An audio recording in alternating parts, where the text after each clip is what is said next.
갈등은 모든 관계, 특히 결혼 생활에서 피할 수 없는 부분입니다.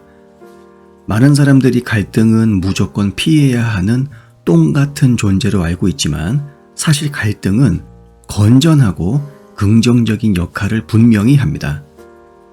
갈등은 우리로 하여금 서로의 등을 밀어주고 불일치를 해결하고 자기의 감정을 상대방에게 알리고 해결책에 도달하는 데 도움을 줍니다.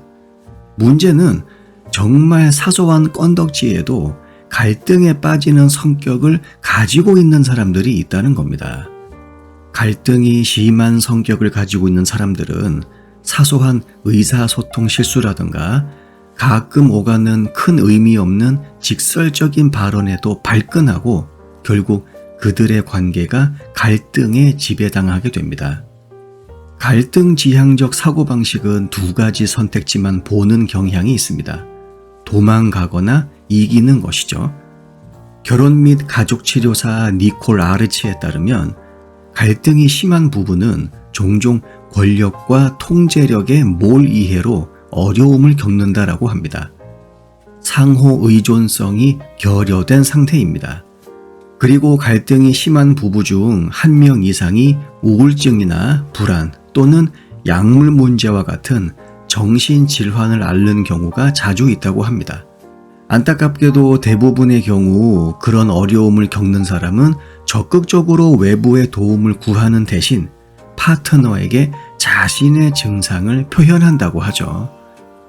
아르츠는 이러한 관계에서 갈등이 세대 간 전승되는 경향이 있다고 지적합니다. 부모가 가정 내에서 갈등과 긴장을 자주 유발했다면 자식도 그런 식으로 사랑을 번역하고 해석했을 가능성이 높다라는 것이죠. 그렇기 때문에 갈등이 심한 부부는 자신을 살펴보고 성향부터 해서 갈등을 유발하는 방아쇠까지 모든 것을 확인해야 한다고 합니다. 그러기 위해서는 갈등이 심한 성격 특징들을 살펴보고 이를 다룰 수 있는 방법을 살펴보는 것이 필요합니다. 일단 첫 번째로 담을 쌓는다라고 하죠. 의사소통이 이루어지는 동안 문을 닫아버리는 성격입니다. 관계치료사인 월피시 박사에 따르면 심리적으로 담벽 쌓기는 자신의 자아와 감정을 보호하기 위해 사용하는 방어수단이라고 설명합니다. 이런 담벽 쌓기는 종종 부부가 서로에 대한 원한을 느끼기 시작했을 때 사용하는 도구라고 합니다. 이런 벽 쌓기를 피하는 유일한 방법은 관계에서 분노가 쌓이지 않도록 하는 것입니다. 그러기 위해선 자신의 분노 게이지 한계를 지금보다 더 올려놓는 것이 필요하죠. 담쌓기 치료법은 없습니다. 문제를 인식하고 분노의 파도를 헤쳐나가겠다는 약속이 그 고리에서 벗어날 수 있는 유일한 방법입니다. 두 번째로 언어폭력을 일삼는 성격입니다. 언어폭력이라고 해서 무조건 쌍욕을 따발총처럼 갈겨댄다는 말이 아닙니다. 갈등 상황이 발생했을 때 대화와 조절 그리고 판단에서 물러난 채 잘못이 전적으로 상대방에게 있다고 주장하는 것이 이것을 가장 잘 설명한다고 보시면 됩니다. 월피시 박사는 이 스타일은 갈등에 대한 책임을 회피함으로써 자기 보호를 한다는 것이라고 말합니다. 책임을 지는 것을 참을 수 없다는 것이죠. 그 이유는 간단합니다. 그 사람의 자아가 너무 연약하고 쉽게 손상되기 때문이죠. 이런 성격에 대한 해결책은 바로 대응하는 것입니다.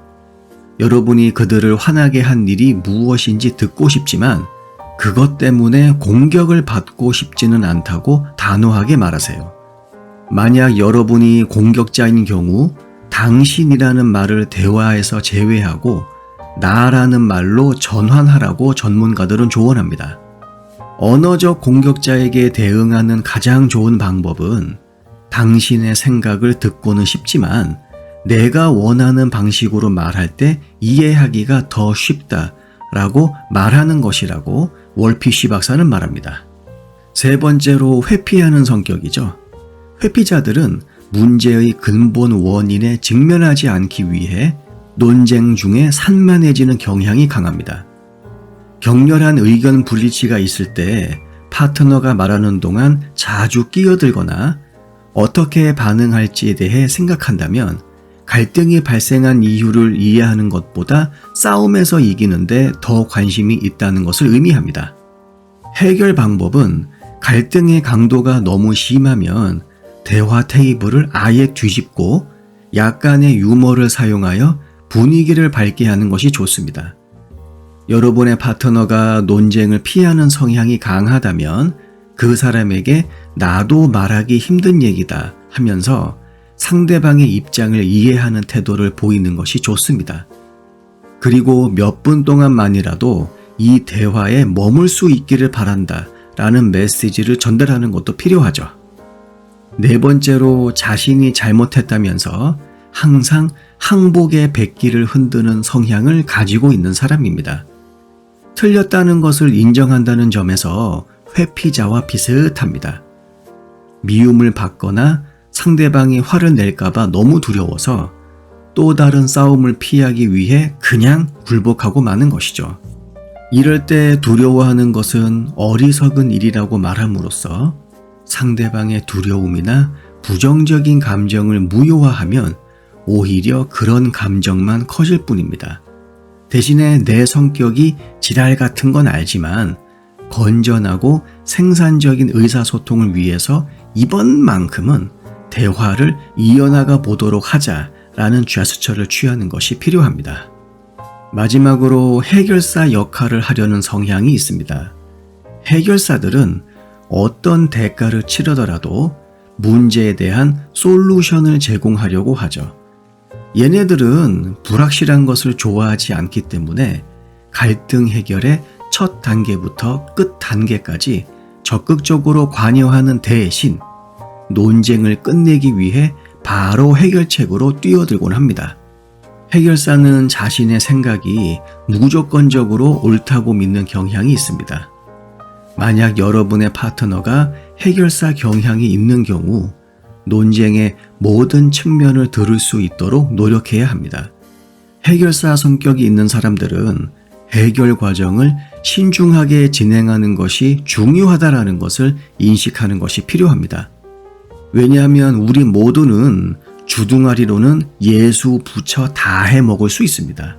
행동이 안 될 뿐이죠. 해결책이라며 툭 뱉어놓고서는 자기가 한 말에 책임지지 않는 것은 해결사가 아니라 패배자입니다. 남녀 사이 갈등이 자주 존재하는 경우 분노와 좌절을 유발하는 요소를 처리하는 방법을 이해하고 또 그 방법을 디자인하는 것이 두 사람이 앞으로 나아가는 데 중요합니다. 당연히 시간이 걸리죠.